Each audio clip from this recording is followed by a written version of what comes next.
आज के बुद्धिदायक दिन बुधवार। बुधवार क्या वार है?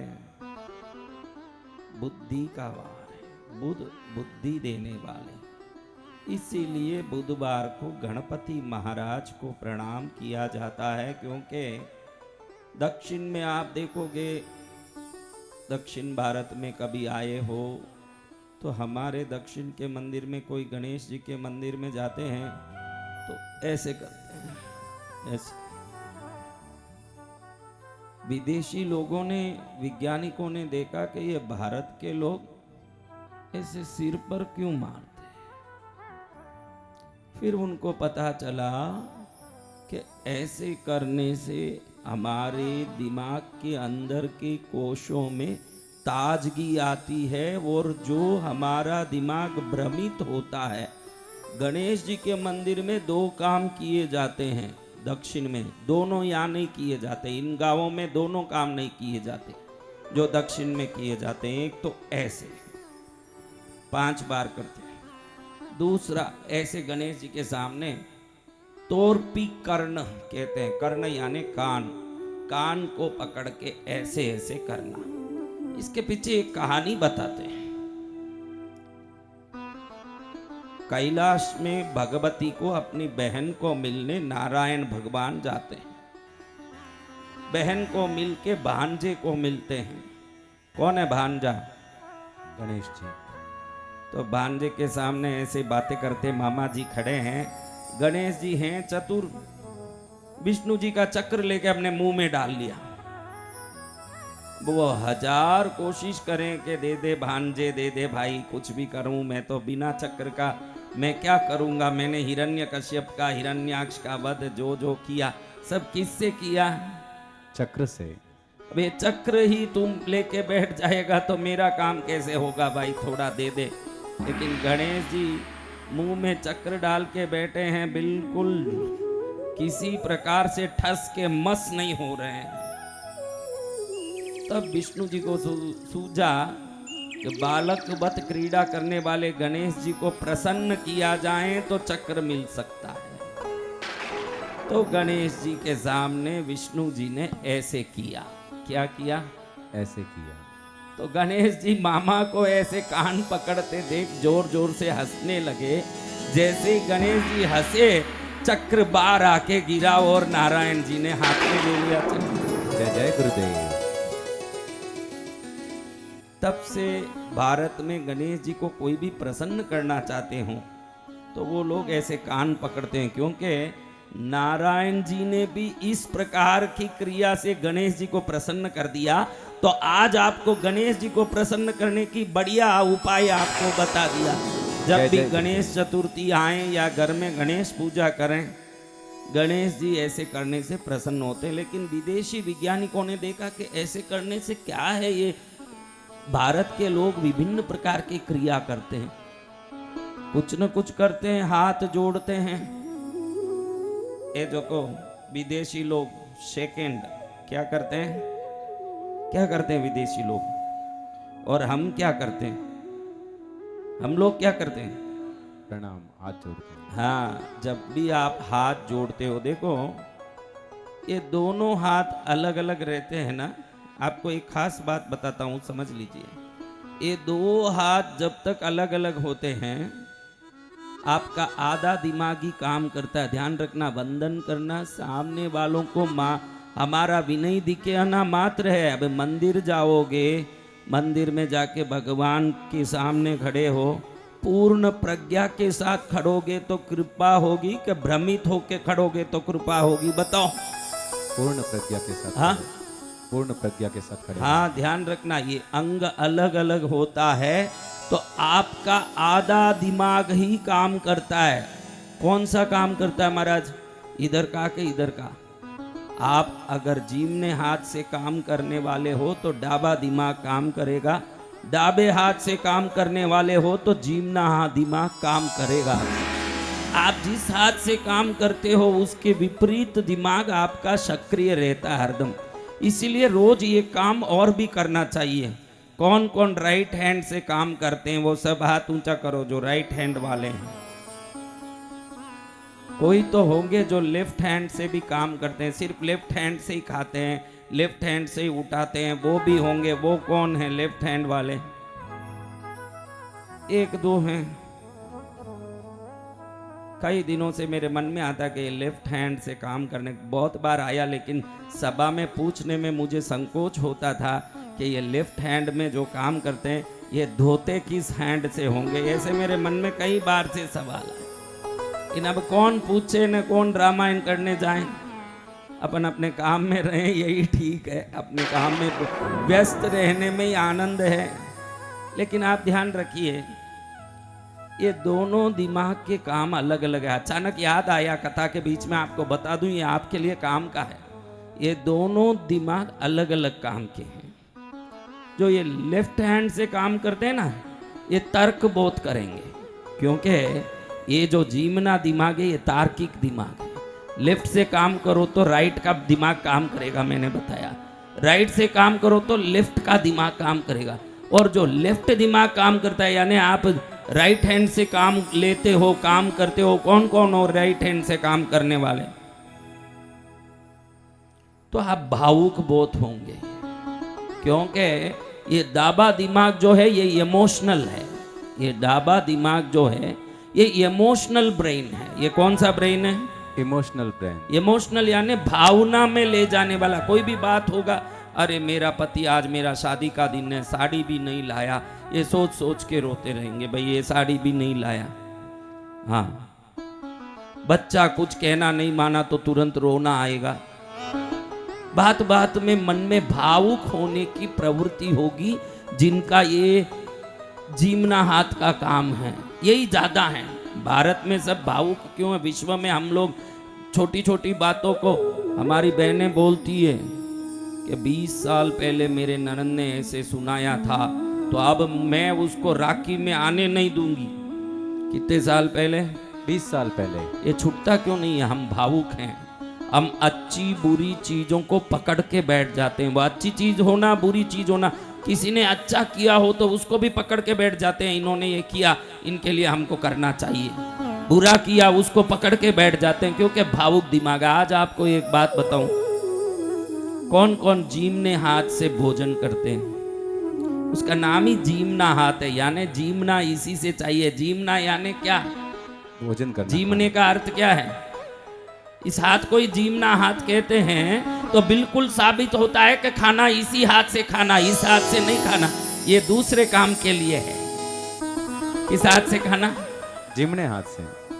अब आप देखो, मात्र भावुक भी होंगे तो दुनिया हमको ठग देगी, होगी कि नहीं? मात्र तार्किक भी रहेंगे तो कोई पास ही नहीं आएगा कि बात बात में ये प्रश्न करते हैं, बात बात में संदेह करते हैं, कोई आपका दोस्त नहीं बनेगा।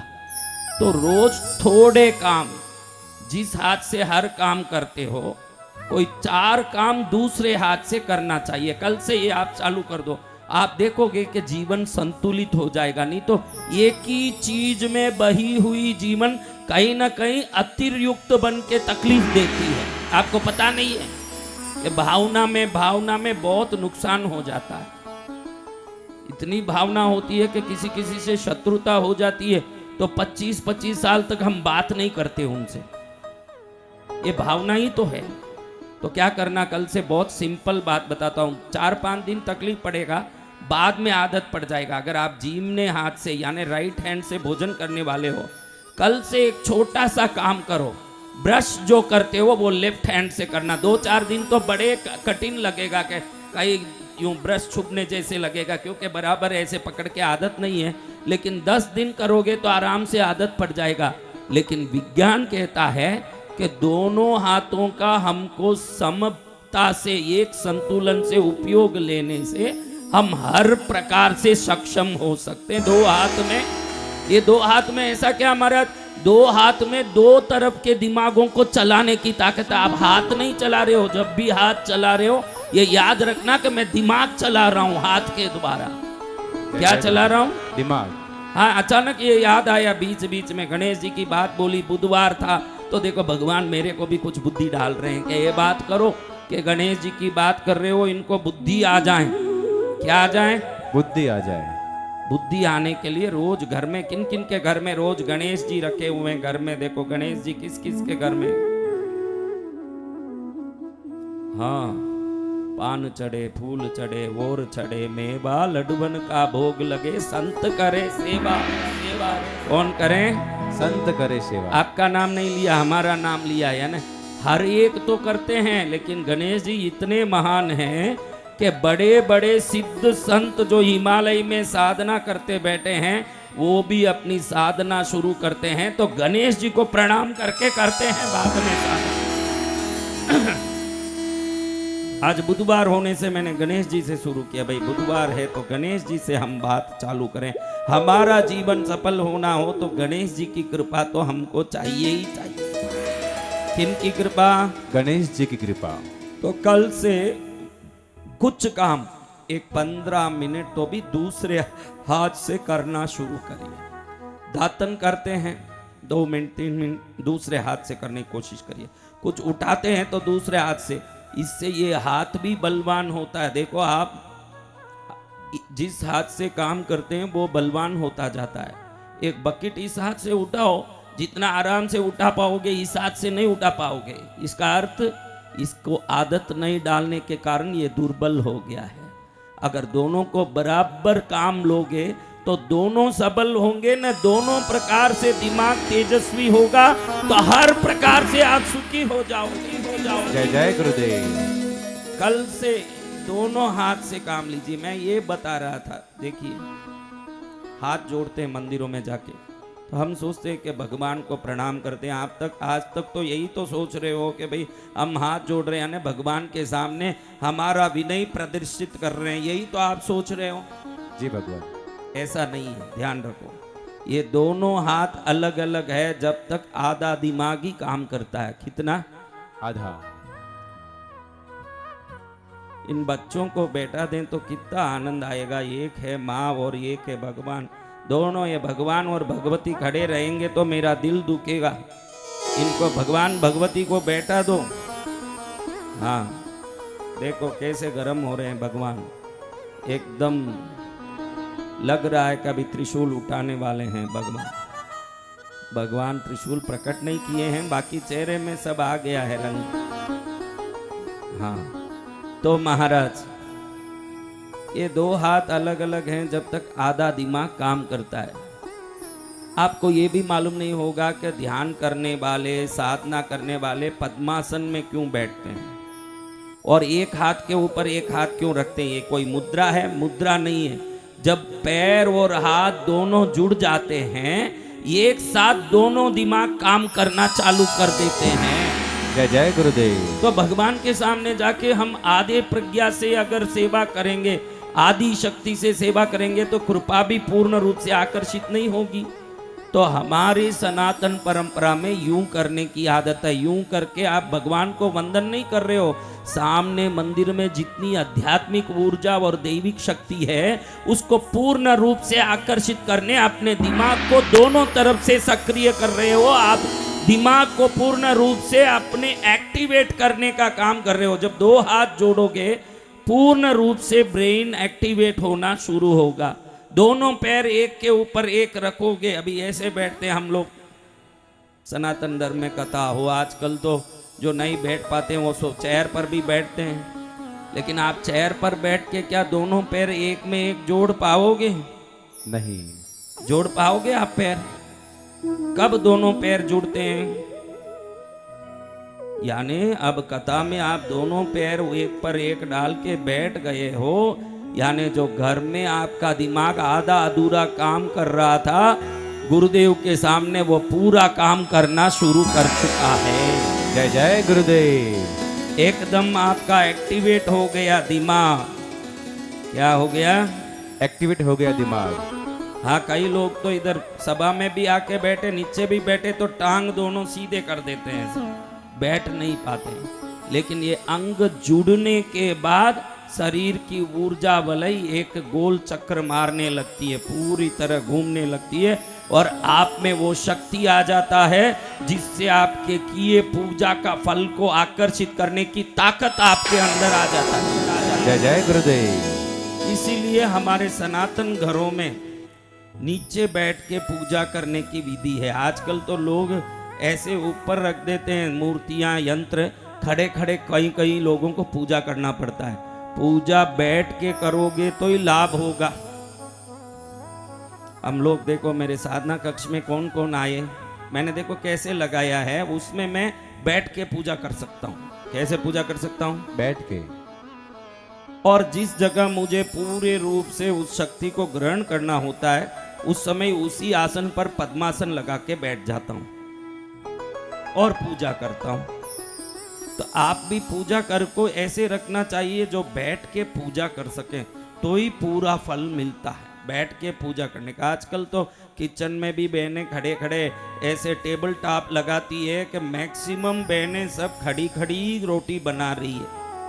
पहले आपकी माएँ कैसे करती थी चूल्हे में भोजन? बताओ, लकड़ी जलाती, बैठी बैठी भोजन करती, वो बैठ के भोजन करती, आपको रोग से कभी सोना नहीं पड़ता था, वो भोजन का शक्ति था। जय जय गुरुदेव। आप खड़े खड़े भोजन करते हो, शक्ति पूर्ण रूप से प्राप्त नहीं होता है। साल में आधी बार तो हॉस्पिटलों में दिन निकलता है। भोजन में शक्ति तो हाथ जोड़ना, बैठना, ये सब बुद्धि को बढ़ाने जैसा है। आज से घर में गणेश जी की दीप करते हो, धूप करते हो, तो एक बार ऐसे भी करना। वैज्ञानिकों ने देखा कि ये भारतीय लोग ऐसे क्यों करते हैं, फिर उनको मालूम पड़ा कि ऐसे खींचने से, ऐसे करने से दिमाग एकदम एक्टिवेट होता है, जागृत होता है। और जिसका दिमाग जागृत है वो कभी गलत निर्णय जीवन में नहीं ले सकता। जय जय गुरुदेव। वो कोई गलत निर्णय जीवन में नहीं लेगा। भले ही आपके इस उत्तर भारत में ऐसी परंपरा नहीं है, अच्छी परंपरा जहाँ से भी हो उसको ग्रहण करना चाहिए। अच्छी परंपरा विश्व में कहीं से भी हो, आपको उसको ग्रहण करना चाहिए। विष्णु जी ने ही ऐसे करके गणेश जी को प्रसन्न कर दिया, तो हमको करना चाहिए कि नहीं? जब भी घर में गणेश जी का दीप धूप करते हो, जरूर आज से ये दिमाग में लेके करिएगा, ऐसे करें या ऐसे करें, जैसे करना आपको करें, लेकिन अवश्य गणेश जी प्रसन्न होंगे, इसमें कोई संदेह नहीं। वक्रतुंड महाकाय सूर्यकोटि समप्रभ निर्विघ्नं कुरु मे देवा सर्वकार्येषु सर्वदा। कल कौन कौन आए थे कथा में? तो कल मैंने एक बात बताई थी आपको कि भास्कर राय जी ने ललिता सहस्त्र नाम का भाष्य लिखा। भाष्य यानी उसका अर्थ मैंने बताया कल शुरुआत में। तो ये ललिता सहस्त्र नाम में आता है कि महाचतुष्षष्टि कोटि योगिनी गण सेविता यही नमः। क्या आता है? आ गया, मुंह में घुस गया। महाचतुष्षष्टि कोटि योगिनी गण सेविता यही नमः। तो महाचतुष्षष्टि कोटि योगिनी क्या? ऐसे काशी के पंडितों ने भास्कर राय जी को पूछा कि ऐसे ही कोई लिख रहे हैं कि क्या है? तो उन्होंने कहा कि 64 करोड़ योगिनियां एक आवरण में सेवा करें, ऐसे 8 आवरण में 512 करोड़ योगिनियां जिस देवी की सेवा करें और 90 आवरण में वो बैठी रहें, ये माता भगवती का ये स्वरूप को महाचतुष्षष्टि कोटि योगिनी गण सेविता यही नमः कहते हैं। अब ऐसे कहते ही पंडितों ने तुरंत उल्टा मारा भास्कर राय जी को कि अगर 512 करोड़ योगिनियां हैं आप बोलते हो, तो 512 करोड़ योगिनियों के नाम बता सकते हो? कितना नाम? 512 करोड़। आप कितने नाम बता सकते हो? आप बोलो। आप अभी तक रिश्ते वालों के, परिवार के कितने नाम बता सकते हो? कितना नाम? 100, 50, 512 करोड़ नाम बताओ। ऐसे काशी के पंडितों ने तर्क किया भास्कर राय जी के साथ। तो भास्कर राय जी ने कहा आप लोग कलम और कागज ले लो। उस जमाने में वो ताड़पत्री होती थी ना, उसमें आप वो ताड़पत्री और कलम ले लो, मैं बताता हूं नाम। अब हजारों पंडित इकट्ठे हो गए कि 512 करोड़ योगिनियों के नाम भास्कर राय बताएंगे। अरे 500 नाम बता पाएंगे? देख लूंगा कि क्या बता रहे हैं, मालूम ना पड़ जाए।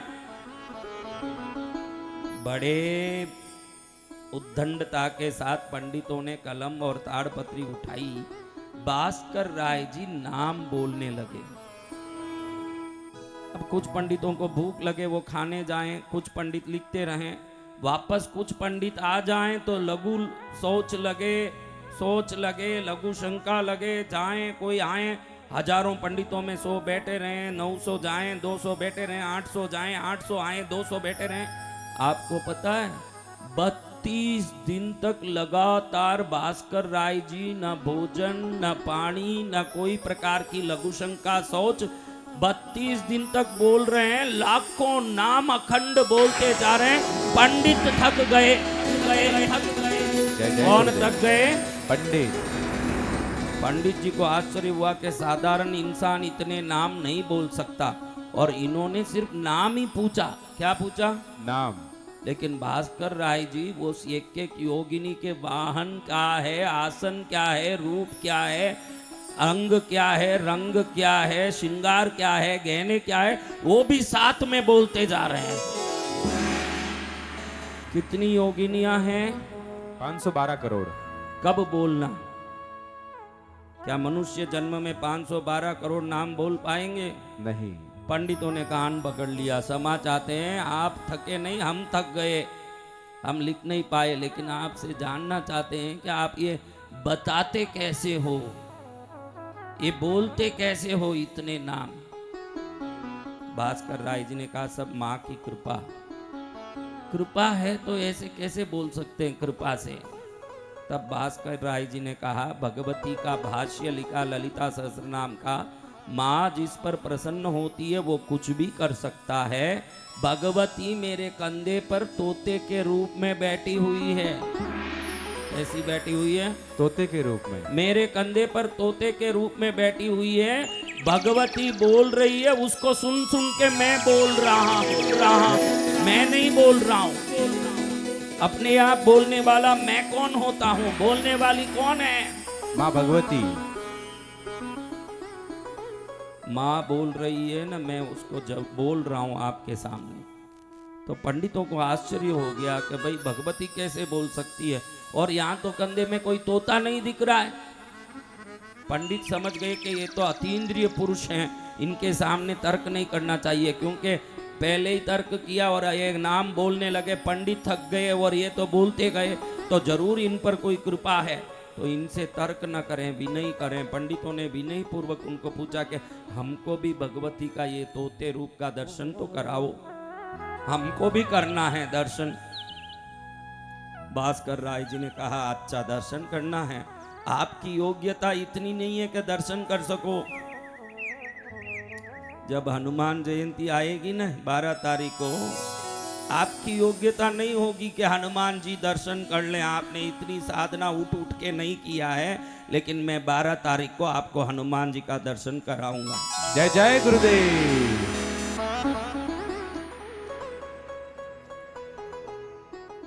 अब देखो भास्कर राय जी ने जो श्री यंत्र पर नवार्ण पूजा करके माँ का अभिषेक किया था, उस अभिषेक जल को लेके सभी पंडितों पर छांटा। जैसे ही पंडितों पर अभिषेक जल का प्रक्षालन करके बोला कि अब देखो, जैसे ही माँ का अभिषेक जल सिर पर पड़ा, भास्कर राय जी के कंधे में बैठी हुई भगवती का दर्शन हो गया। जय जय गुरुदेव। सभी पंडितों को दर्शन हो गया माँ का। आपको भी मैं कहता हूँ, आपके किसी गांव में प्राचीन शिव मंदिर हो, आपके गांव में प्राचीन भगवती का मंदिर हो, ऐसे कौन से लोग हैं भाई जिनके घर में प्राचीन मंदिर है, जिनके गांव में ऐसे कोई गांव में मंदिर हो, तो जब घर में संकट आए, कष्ट आए, किसी तांत्रिक मांत्रिक के पास जाने की जरूरत नहीं है।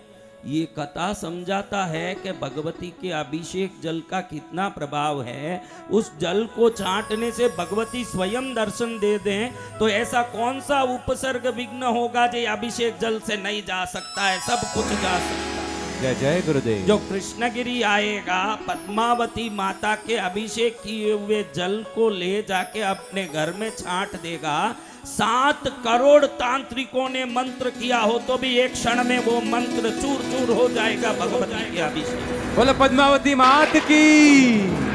क्या भूत बाधा, क्या प्रेत बाधा, क्या कष्ट, क्या उपद्रव, क्या संकट, इन संकटों के लिए मांत्रिक तांत्रिक ज्योतिषों के पास जाना नहीं चाहिए। इसको एक ही निवारण समझना कि माँ का चरण सबसे बड़ा निवारण, माँ का नाम सबसे बड़ा निवारण। क्या? माँ का नाम। हाँ, जो भूले भटके हैं वो ज्योतिषों के पास घूमते रहते हैं। पहुंच गया ये लड़का ज्योतिष के पास, पहुंच के कहता है कि थोड़ा मेरा देखो। ज्योतिष जी ने कहा कि तेरे पिताजी का नाम माणक लाल है। अरे ज्योतिष जी, आप एकदम सही बोल दिए। तेरी माँ का नाम सुशीला है। अरे एकदम सही बोला ज्योतिष जी। तेरे 2 बेटे हैं, दोनों बेटों का नाम है सुरेश और किरण। अरे ज्योतिष जी, आप मेरे बेटे का भी नाम बोल दिए। धन्य ज्योतिष जी, आप तो सब कुछ जानते हो, आपको प्रणाम मेरे ज्योतिष जी, आपको धन्य है। अरे इतना ही नहीं, पिछले हफ्ते तूने राशन से 10 किलो चावल लिया है, ये भी बोलता हूं। अरे ज्योतिष जी, आप तो क्या नहीं बता सकते, आप त्रिकालदर्शी ज्योतिष हो, आपको धन्य है। ज्योतिष कहे कि अरे वो सब रहने दे, तू कुंडली लाने की जगह राशन कार्ड लेके आ गया है, कुंडली लेके आ फिर सब बता। जय हो जय हो। क्या लेके आ गया? Ration card. तो ध्यान रखिए, हमारे प्रभु परमेश्वर जिन्होंने भेजा हमको। देखो, एक सवाल पूछता हूँ मेरी बच्चियों जो पीछे बैठी है, उनको पूछता हूँ, आगे बैठी है, बीच में बैठी है, उनको पूछता हूँ, आपके पिता आपको दुखी देखना चाहेंगे क्या? आपके पिता, आपके पापा, आपके डैडी आपको दुखी देखना चाहेंगे क्या? चाहेंगे? अरे जिसके पास अल्प सीमित शक्ति है, जिसके पास अल्प समृद्धि है, वो भी आपको दुखी देखना नहीं चाहता, क्योंकि वो आपका पिता है। तो हम सबको भेजे हुए वो परम पिता हमको कैसे दुखी देखना चाहेगा महाराज? जय जय गुरुदेव। कैसे दुखी देख सकता है वो? आपको बताओ, कैसे दुखी देखेगा? संभव है? तो ये ध्यान रखो कि परमात्मा के होते मेरा कुछ नहीं हो सकता, ये विश्वास रखें। वही भक्त वो नहीं जो राम का नाम लें, भक्त वो नहीं जो राम की पूजा करें, भक्त वो जो राम के होते मेरा कुछ नहीं हो सकता, ये विश्वास रखें। जय जय गुरुदेव। नाम लेने से नहीं, पूजा करने से नहीं, उनका विश्वास करने से मंगल होगा। क्या करने से? विश्वास करने से। उसका नाम लेने से तो उद्धार ही उद्धार होगा। बोलो मैया रानी की जय।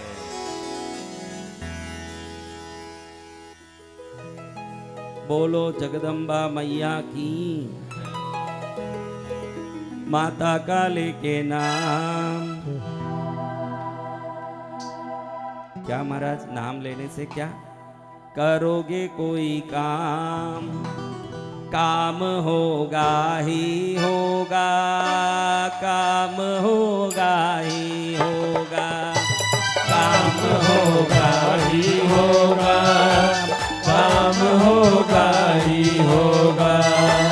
माता का लेके नाम करोगे कोई काम, माता का लेके नाम करोगे कोई काम, काम होगा ही होगा, काम होगा ही होगा, काम होगा ही होगा, काम होगा ही होगा। हमें सबसे बड़ी तकलीफ क्या है?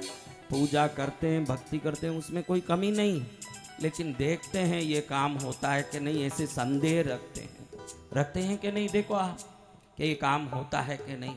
जहाँ तक संदेह है वहाँ तक भगवती नहीं है ना, जहाँ भगवती है वहाँ संदेह होना नहीं चाहिए। जय जय गुरुदेव। ये देवी कृष्णगिरी वाले हैं, इसके शान निराले। ये देवी कृष्णगिरी वाले हैं, इसके शान निराले। यश वैभव देने वाली, जिस घर हो मने दिवाली। यश वैभव देने वाली, जिस घर हो मने दिवाली। मेरी बात पर कितने लोगों को विश्वास है वो खाली हाथ उठाओ। सबको विश्वास है? तो कृष्णगिरी वाली माँ का एक फोटो वहाँ मिल रहा है, जो लक्ष्मी सरस्वती काली का संयुक्त रूप है। माँ दुर्गा सप्तशती की पद्मावती। नवरात्रि का दिन है, आज पंचमी है और भगवती को पंच संख्योपचारिणी कहते हैं। 5 की संख्या में उसकी पूजा होती है। आज पंचमी है, आज उसका बड़ा दिन है। कांची के शंकराचार्य के पास कोई भी जाके खड़े होते कि मेरी बच्ची की शादी नहीं हो रही है, ये तकलीफ हो रही है। कांची में कामाक्षी माँ बैठी है, शक्तिपीठ में। कौन बैठी है? कामाक्षी। कामाक्षी नाम तो सुना होगा, अगर नहीं भी गए हैं तो कामाक्षी नाम तो सुना है ना आप सबने। तो कांची के शंकराचार्य स्वामी कहते थे कि 5 प्रदक्षिणा कर ले मंदिर का। क्या कहते थे? 5 प्रदक्षिणा। लोग पूछते 5 क्या महाराज, 5 क्या? तो कहते थे कि जगदम्बा पार्वती भवानी को पद्मावती को रिझाना है तो जो करो उसको 5 बार करो, आपका कल्याण हो जाएगा, हो जाएगा। जय जय गुरुदेव। और आज तिथि क्या है? पंचमी। तो आज एक छोटा सा फोटो उधर स्टॉल से पंचमी के दिन पद्मावती का खरीद लो। मैं तो 10 दिन में चले जाऊंगा महाराज, कोई रोकने से रुकने वाला नहीं, मैं तो चले जाऊंगा, ध्यान रखना। और ये कथा खत्म हो जाएगी, लेकिन मैं चाहता हूं कि कृपा खत्म नहीं होनी चाहिए। सब खत्म हो जाए लेकिन कृपा खत्म ना हो। जय जय गुरुदेव। कौन चाहते हैं कि कृपा खत्म ना हो? अब आज जाओ, एक फोटो माँ का छोटा सा, कितना, एक छोटा सा फोटो ले जाके घर में रखो। आप सोचोगे कि ये एक फोटो है। आप फोटो सोचो, चित्र सोचो, के पट सोचो, के जो सोचना सोचो, माँ आपको अपना बच्चा सोच लेगी, वो बड़ी बात है। जय जय माँ माँ। आपको देख लेगी कि मेरे बच्चे हैं, इनको प्यार करूं। आज तो आप सुरक्षित भी नहीं दिख रहे हो, आज आप सुखी भी नहीं दिख रहे हो, आज आप में आनंद भी नहीं दिख रहा है। कहते हैं कि भाई कितना भी बड़ा ताला हो, चाबी बगैर किसी काम का। भाई मेरा ताला बहुत बड़ा महाराज लेकिन बेकार है। क्यों रे बेकार है? नहीं, चाबी नहीं है महाराज। अरे चाबी बगैर तो ताला बेकार ही है बेटा। मेरे घर का बारूद बहुत बड़ा है महाराज लेकिन बेकार है। क्यों रे बेटा? दरवाजा नहीं है। क्या नहीं है? दरवाजा। बारूद है लेकिन दरवाजा नहीं, वो बारूद किसी काम का। ताला है लेकिन चाबी नहीं, वो ताला किसी काम का। पलंग है लेकिन गद्दी नहीं, वो पलंग किसी काम का नहीं। थाली है लेकिन उसमें भोजन नहीं, वो थाली किसी काम का नहीं। घर है लेकिन उसमें कृष्णगिरी वाली पद्मावती नहीं हो, वो घर किसी काम का। जय जय माँ। वो घर किसी काम का नहीं जिस घर में कृष्णगिरी वाली पद्मावती नहीं होगी। 33 करोड़ देवताओं को एक पलड़े में रखो, कृष्णगिरी वाली पद्मावती को एक पलड़े में रख के देखो माँ कैसे आपका मंगल कर देती है। बोलो पद्मावती मात की।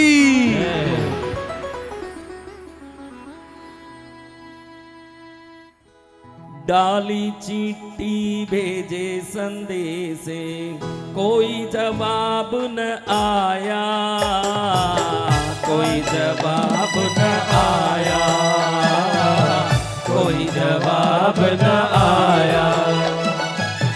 ना मेरे घर आई तू मैया, ना ही मुझे बुलाया, ना ही मुझे बुलाया, बुलाया। बैठी हूँ मैं इसी भरोसे,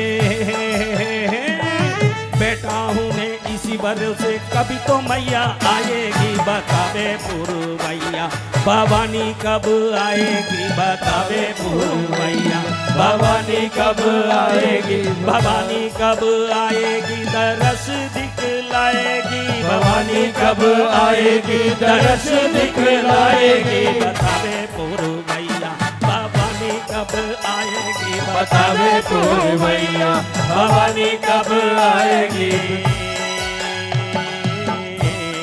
हाथ ऊपर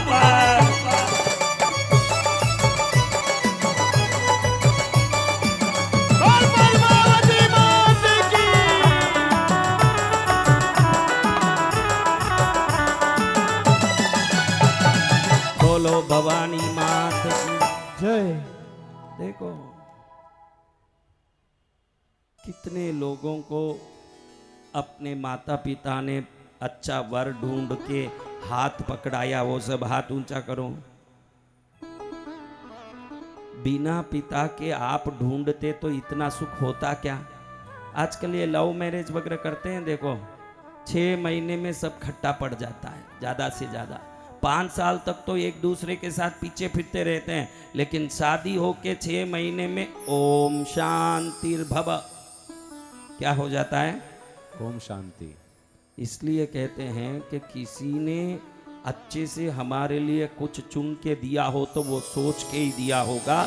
इसीलिए धर्म पिता भी आज चुन के पद्मावती को आपके हाथ में दे रहे हैं। जय जय गुरुदेव। क्या दे रहे हैं, माँ पद्मावती। आप ही चुन लेते तो गलत देवता भी चुन सकते, बाप चुन रहे हैं तो गलत देवता नहीं चुन सकते। आप चुने गलत हो सकता, बाप चुने तो गलत नहीं हो सकता, क्योंकि वो अपने अनुभव से समझ सोच के पकड़ा रहे हैं। क्या कर रहे हैं, अनुभव से। ये शरीर कहाँ नहीं घूमा होगा, 7 वर्ष हिमालय में ये शरीर पड़ा रहा, 7 वर्ष ये शरीर काशी के मशान में पड़ा रहा, 7 वर्ष ये शरीर विंध्याचल में पड़ा रहा, कुछ वर्ष कृष्णगिरी में भी एकांत में पड़ा रहा। आधा उम्र तो कंदराओं में, गुफा में, पहाड़ों में पढ़ के निकाला। तो कौन सी देवता होंगे। बिलासपुर के शंकराचार्य ने मुझे 10 महाविद्याओं से दीक्षित करके मेरा पूर्णाभिषेक भी किया। मैं 10 महाविद्या से पूर्णाभिषिक्त हूँ। जय जय गुरुदेव। हाँ, बाला पंचदशी षोडशी महाषोडशी पराषोडशी भगलामुखी धूमावती छिन्नमस्ता कमला भैरवी मातंगी राजमातंगी सभी देवताओं की मैंने साधना की। कोई ऐसे देवता बाकी नहीं, मैंने खूब साधना अलग अलग प्रकार के मेरे शौक की साधना की है। सुबह आपने देखा ना 10 बजे बाद कहाँ पहुंचा मैं, आप सब साथी थे ना, कहाँ था मैं, क्या सो रहा था एसी वैन में। जिस जगह मैं साधना कर रहा था, एसी तो छोड़ो, कूलर तो छोड़ो, पंखा भी है क्या है। यहाँ मेरे पास कोई कूलर पंखा है, आपके लिए है, आपके लिए देखो कूलर काम, हमारे लिए कोई कूलर पंखा है। फिर वहां से सूतना साधना पूरी की, कहाँ गए साधना करने, हाँ दूसरे साधना में गए, वहां से कहाँ आए सीधे, यहाँ से कहाँ जाएंगे सीधे हवन में। तो आपके डंडा मार के कोई आदमी ये नहीं कर सकता, उसके खुद के मन में ही रुचि हो तो ये कर सकते हैं।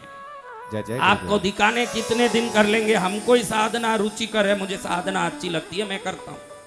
तो इतनी साधना करने के बाद मैंने देखा माँ पद्मावती समान देवी ब्रह्मांड में। जय जय गुरुदेव। धन चाहिए ले ले बेटा, शक्ति चाहिए ले ले बेटा, ज्ञान चाहिए ले ले बेटा। कृष्णगिरी में जो देवता हैं, मैं कह सकता हूं आपको, पुरुषों में राम, फलों में आम, देवों में काम और तीर्थों में कृष्णगिरी तीर्थ। ऐसा तीर्थ। जय जय गुरुदेव। ये बिचारी है, कभी पूरे दुनिया घूम ली, अभी तक कृष्णगिरी नहीं आई मेरी बच्चियां, क्योंकि बहुत दूर हल्द्वानी में बैठी है, लेकिन कोई दूर नहीं। इसमें तो कई बहनें सिंगापुर मलेशिया भी जाके आ गई होगी।